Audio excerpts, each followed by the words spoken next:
Reactions क्या कुछ आ रहे हैं। बीजेपी नेता दिनेश शर्मा ने क्या कुछ कहा, मनजिंदर सिंह सिरसा ने क्या कुछ कहा, सिद्धार्थनाथ सिंह ने क्या कुछ कहा, मुफ्ती मंजूर जियाई ने क्या कुछ कहा है, जो मुस्लिम धर्मगुरु है। सुनिए जरा।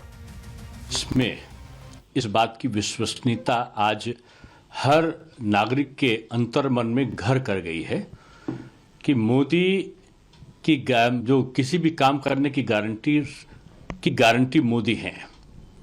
जो भी संकल्प लिया था एक एक को चुन चुन कर जिस प्रकार से माननीय प्रधानमंत्री जी के नेतृत्व में सारी चीजों को पूरा किया गया है, उसकी एक कड़ी है CAA, नागरिक संशोधन बिल। आज देश के अंदर ये सबसे बड़ा तोहफा दिया है मोदी जी ने और अमित शाह जी ने उन परिवारों को जो लाखों की तादाद में हैं और दूसरे मुल्क अफगानिस्तान, पाकिस्तान और बांग्लादेश से इसलिए निकाले गए क्योंकि उनके धर्म के ऊपर बनाई थी। ऐसे लोगों को आज सम्मान से जीने का प्रधानमंत्री जी ने मौका दिया है। मैं फिर से उनका धन्यवाद करता हूं और इस मूव को वेलकम करता हूं। मैं मोदी जी और विशेष रूप से अमित शाह जी को भी मैं इसका बधाई देना चाहता हूं कार्यकर्ता के रूप में। अल्पसंख्यक समाज जो नागरिकता चाहते हैं क्योंकि वो प्रताड़ित होते हैं इन देशों के अंदर, उनको ये सहूलियत मिलेगी इस CAA कानून से। देश में भ्रम फैलाने वाले लोगों ने जिस तरीके से मुसलमानों को ये कह कर डराने की कोशिश की है कि CAA आ जाएगा तो आपकी नागरिकता खत्म हो जाएगी, मैं उन लोगों को बावर कराना चाहता हूं कि CAA की नागरिकता खत्म करने का नहीं बल्कि नागरिकता देने का काम करता है। लेकिन अब मैं आपको बताती हूं कैसे भड़काऊ भाईजान यानी ओवैसी भड़काने का काम कर रहे हैं, नफरत फैलाने का काम कर रहे हैं CAA को लेकर के। CAA लागू होने पर ओवैसी कैसे भड़का रहे हैं आप समझिए। वो मुसलमानों को विरोध करने के लिए उकसा रहे हैं। वो कह रहे हैं सड़कों पर उतर आइए, विरोध करिए और सड़कों पर उतर आइए। क्यों भाई सड़कों पर क्यों उतर आए? आखिर क्यों इस तरह से भड़काया जा रहा है? सड़कों पर उतरने के लिए कहा जा रहा है, यानी ये लोग चाहते नहीं क्या कि देश शांत रहे। CAA को मुस्लिम विरोधी कानून बता रहे हैं, जैसा पहले दिन से बताते आ रहे हैं, जो बिल्कुल गलत है। CAA पर चुनाव से जोड़कर बकायदा उन्होंने पूरी क्रोनोलॉजी समझाई कि कैसे चुनाव आ रहे हैं, इसके पहले पूरी कोशिशें हैं इसके जरिए फायदा उठाने की, यानी तुष्टीकरण की राजनीति की, जो भी बिल्कुल तरह से गलत है। विभाजनकारी कानून बता रहे हैं इसे आसिसुद्दीन ओवैसी, जो इसके पहले भी विरोध करते रहे हैं। वो ये कह रहे हैं कि CAA पर हमारी आपत्तियां जस की तस है, ये विभाजनकारी है, मुसलमानों को दोयम दर्जे का नागरिक बनाना चाहता है, ये इनकी सोच है। लेकिन अकेले ओवैसी इसमें नहीं है। कैसे पश्चिम बंगाल की मुख्यमंत्री ममता बनर्जी भी उनके सुर में सुर मिलाती नजर आ रही है। सुनिए जरा। रूल्स नोटिफिकेशन में अगर हम देखेंगे कि एक डिप्राइव कर रहा है लोगों का अधिकार को, तो हम उसको खिलाफ में लड़ेंगे। लेकिन मैं आज बोल दिया कि एक बीजेपी का इलेक्शन पब्लिसिटी है, नथिंग इज तो 20 साल में एक कानून पास हुआ था, उसका बाद 4 साल बीत गया। लेकिन अभी चुनाव जब आते हैं एक कुछ गाप गप करते हैं, ये भी एक गाप गप है, लेकिन असली पौधा किसी को नहीं मिलेगा।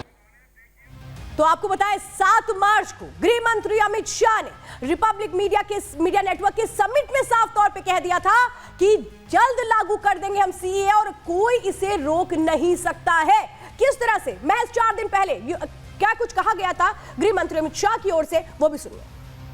CAA देश का कानून है, पत्थर पर लकीर है, ये वास्तविकता है, ये लागू होगा ही होगा और इस चुनाव के पहले होगा।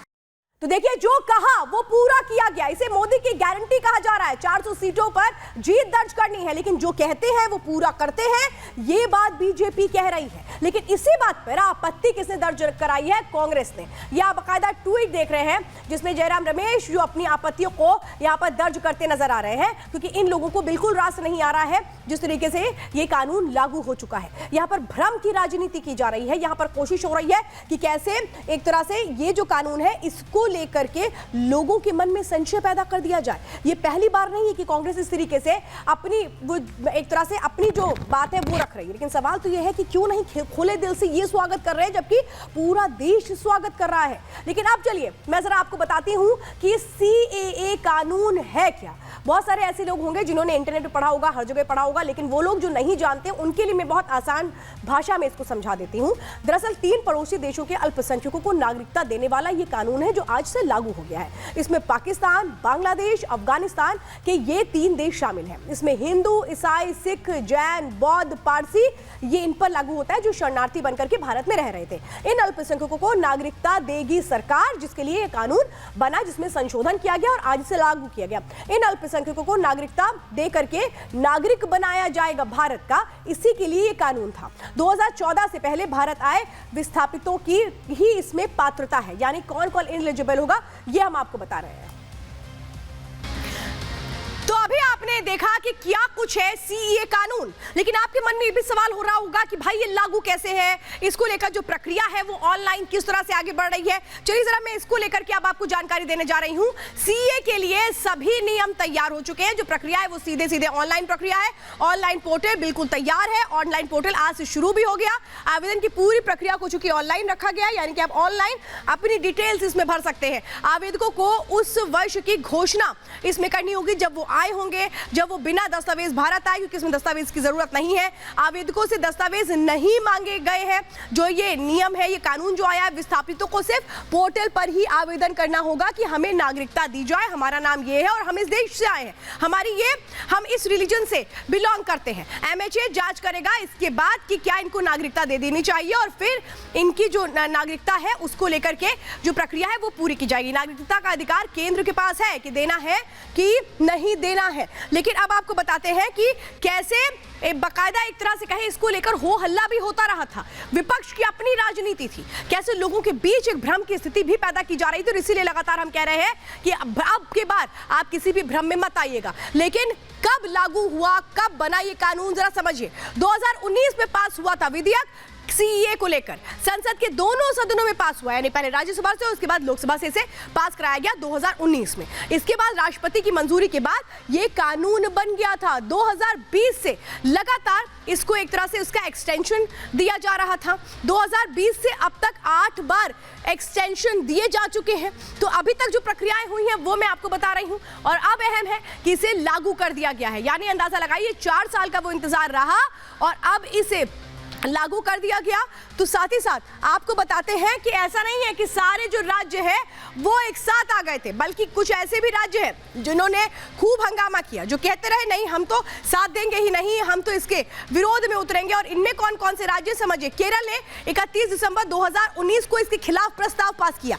पंजाब ने 17 दिसंबर 2020 को इसके खिलाफ प्रस्ताव पास किया। राजस्थान में उस वक्त की सरकार ने, यानी गहलोत सरकार ने 25 जनवरी 2020 को इसके खिलाफ प्रस्ताव पास किया। तो पश्चिम बंगाल यानी ममता बनर्जी ने, जो आज भी विरोध कर रही हैं, उन्होंने 27 जनवरी 2020 को किसके खिलाफ प्रस्ताव पास किया। तो ये वो राज्य है जो कहते हैं हम अपने सीएए लागू नहीं होने देंगे। और इसीलिए सवाल ये है क्यों नहीं लागू होने देंगे, क्यों डर है, किस बात का डर है। भाई ये नागरिकता दे रहा है और क्या उन अल्पसंख्यकों को अधिकार नहीं है नागरिकता पाने का, जिनको यही नहीं पता कि आखिर वो किस देश के नागरिक कहलाए जाएंगे। क्या उनको एक तरह से उस नागरिकता के साथ अपने अधिकारों को लेने का अधिकार नहीं है। अगर नहीं सोचा जाएगा तो फिर कौन सोचेगा, ये बड़ा अहम सवाल था। अब देखिए अफवाह कैसे फैलाई गई थी, ये समझिए। ये बहुत जरूरी है आपके लिए जानना कि सीएए के खिलाफ अफवाह फैलाई गई थी, जिसने किस तरह से हर तरफ एक तरह से हमने देखा था कैसे प्रदर्शन शुरू हो गए थे। मुस्लिमों की नागरिकता छीन ली जाएगी, ये अफवाह फैलाई गई।